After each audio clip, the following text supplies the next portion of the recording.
ప్రముఖ హాస్య నటుడు బ్రహ్మానందానికి శస్త్రచికిత్స జరిగింది. ఆయన హార్ట్ సర్జరీ జరిగినట్లుగా కుమారుడు గౌతమ్ తెలియజేశారు. ముంబైలోని ఏషియన్ హార్ట్ ఇన్స్టిట్యూట్లో కోలుకుంటున్నారు బ్రహ్మానందం. ఆయన్ను ఐసీయూ నుంచి జనరల్ వార్డ్కి కూడా తరలించినట్టుగా చెప్తున్నారు. ఈ నెల 14న బ్రహ్మానందానికి గుండె ఆపరేషన్ జరిగింది. ప్రముఖ హాస్య నటుడు బ్రహ్మానందం ఆరోగ్యం మెరుగుపడుతోంది. ఈ నెల 14న ఆయన గుండెకు శస్త్రచికిత్స జరిగింది. ప్రస్తుతం ఆయన ముంబై ఏషియన్ హార్ట్ ఇన్స్టిట్యూట్లో కోలుకుంటున్నారు. బ్రహ్మానందం ఆరోగ్య పరిస్థితిపై ఆయన కుటుంబం ఓ ప్రకటన చేసింది. ప్రస్తుతం ఐసీయూ నుంచి జనరల్ వార్డుకు తరలించినట్లు బ్రహ్మానందం కుమారుడు గౌతమ్ ప్రకటించారు. ప్రజల ఆశీస్సులతో బ్రహ్మానందం కోలుకుంటున్నారని, అభిమానులు ఎవరూ ఆందోళన చెందవద్దని అన్నారు. మరి దీనికి సంబంధించి మరింత సమాచారం మా ఫిల్మ్ కరెస్పాండెంట్ సతీష్ అందిస్తారు. సతీష్, బ్రహ్మానందం చికిత్సకు సంబంధించి మీ దగ్గర ఎలాంటి సమాచారం ఉంది?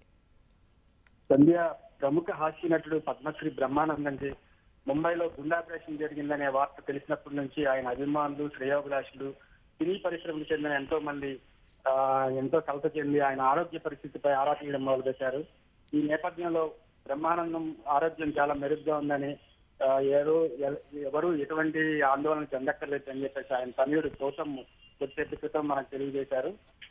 ఏంటంటే కొన్ని నెలలుగా ఛాతీలో అసౌకర్యంగా ఉండడంతో బ్రహ్మానందానికి హైదరాబాద్ లోని ఓ డాక్టర్ని సంప్రదించగా వారి సలహా మేరకు శస్త్రచికిత్స చేయించుకోవాలని బ్రహ్మానందం నిర్ణయించుకోవడం జరిగింది. అయితే దేశంలోనే అత్యుత్తమైన ముంబైలోని ఏషియన్ హార్ట్ ఇన్స్టిట్యూట్ లో చేయించుకుందా అని చెప్పేసి ఆ రోజు ఆదివారం రోజు అక్కడికి వెళ్ళడం జరిగింది.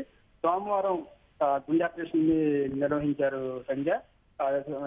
గుండె ఆపరేషన్ కూడా ఈ అత్యుత్తమ డాక్టర్ అయిన రమాకాంత్ పాండే ఆధ్వర్యంలో ఈ గుండె ఆపరేషన్ చేయించుకోవడం జరిగింది బ్రహ్మానందం గారికి. అయితే బ్రహ్మానందం గారు ఐసీఐ నుంచి ఈ రోజు మార్నింగ్ జనరల్ వార్డుకి తీసుకురావడం జరిగింది. ఆయన ఆరోగ్య పరిస్థితి చాలా మెరుగ్గా ఉందని చెప్పేసి గౌతమ్ చెప్పాడు.